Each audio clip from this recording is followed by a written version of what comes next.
If care is not taken as a woman, or even the best couple, if you refuse to put your heart, your body under check, you may end up falling in love with another opportunist outside your matrimonial home, outside your marital union, which may destroy your marriage because of your carelessness. You don't know what you came for. Okay? So I can't remember anyone who planned to cheat the moment she gets married. The last time I checked.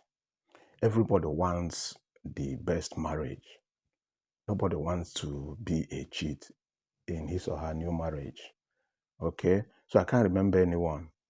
So most married couples today stayed in their slumber where they were sleeping when they should have had their eyes wide open. They continued sleeping. Number one, avoid being too friendly with the opposite sex. For example, it is too dangerous to be over-friendly with the opposite sex as a married woman. It is almost always the beginning of that wahala you've been trying to avoid. If you don't need problem. Okay? And there is no way you can perfectly handle close friendship with the opposite sex without getting yourself loose. So try to define boundaries. Define your boundaries and stick to it. So do not put the Lord your God to the test. Don't try it and flee from every appearances of whatever you did not understand in that your so-called friendship with the opposite sex.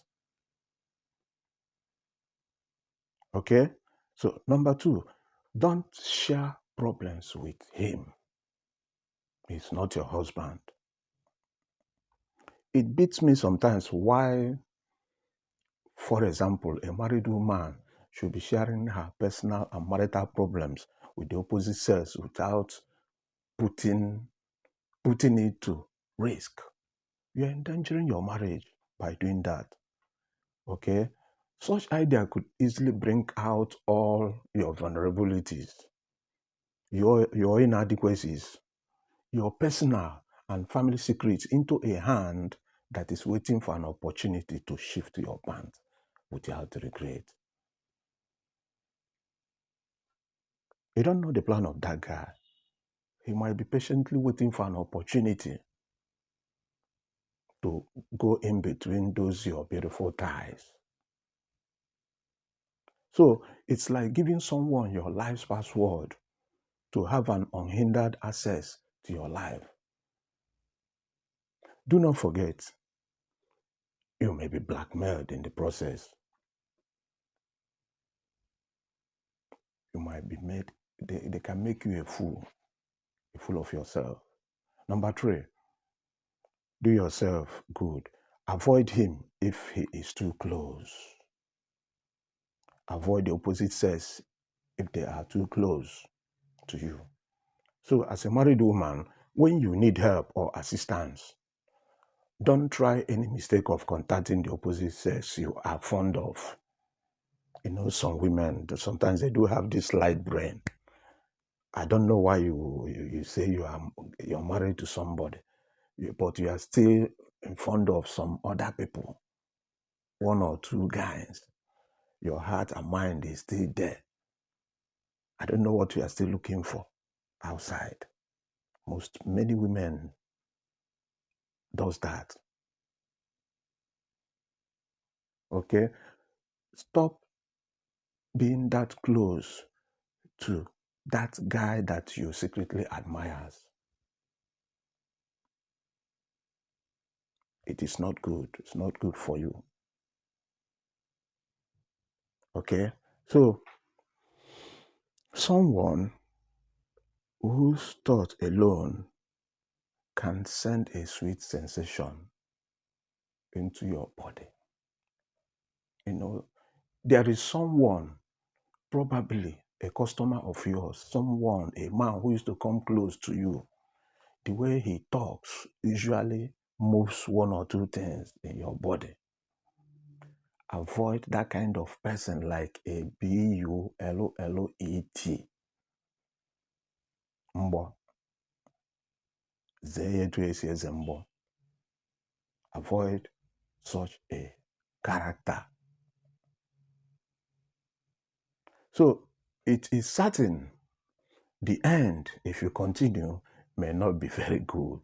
If you insist, if you insist that you will continue, you may not like it. You may not like what will come to you. So people like that can easily send you back to your parents' house with a very bad label. Please don't contact them. Stop going close to them. Number 4, beware of eye contact with the opposite sex. Do you know there are some men who can almost remove all the clothing you are wearing by mere looking at your body? By mere looking at you. Okay? Some will be looking until they forget themselves. They are looking at your shape. Some will look just to draw your heart's attention to them. So do your best to avoid any kind of unnecessary eye contact, especially those ones that takes longer than necessary from the opposite sex. If you are a married woman, if you are already settled, it is a very big trap. If you encourage such, you will have your fingers burnt in the process. You will not like what will come after all this. I promise you. Okay? Number 5, don't praise him. Stop praising the opposite sex. It is very easy for a woman's praise of a man. That's a woman's praise of a man can get into the man's head very easily.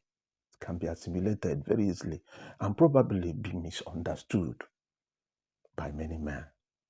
Many men are not good at understanding what women mean when they use certain words. They tend to misread it.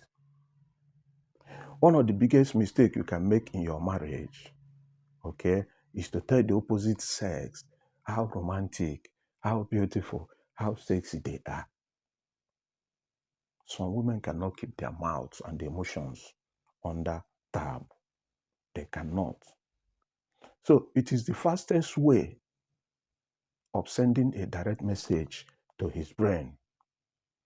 Those praises are only made for your spouses alone. It should not be shared, especially with the opposite sex. It's too dangerous to share it. Number 6, don't encourage discussions with the opposite sex. Having an ordinary or even intimate discussions with the opposite sex, unless it is a pure business discussion, can pose a lot of dangers to your relationship with your husband. It may be misinterpreted by some people or your partner. You know, yes, they might, what they are seeing may confuse them a bit. So, the thing might confuse them. They might start thinking that it's another thing else. So avoid maintaining discussions with the opposite sex, especially when you are very sick, when you are helpless, tired, depressed, sleepy, drunk, sorrowful, or drowsy. If you do this, chances are that your reasoning and judgment may be impaired, may be affected. Okay? And as such, you may say what you will end up regretting for the rest of your life. Number 7, compliments will do you no good with the opposite sex. That is, complimenting the opposite sex will not help you.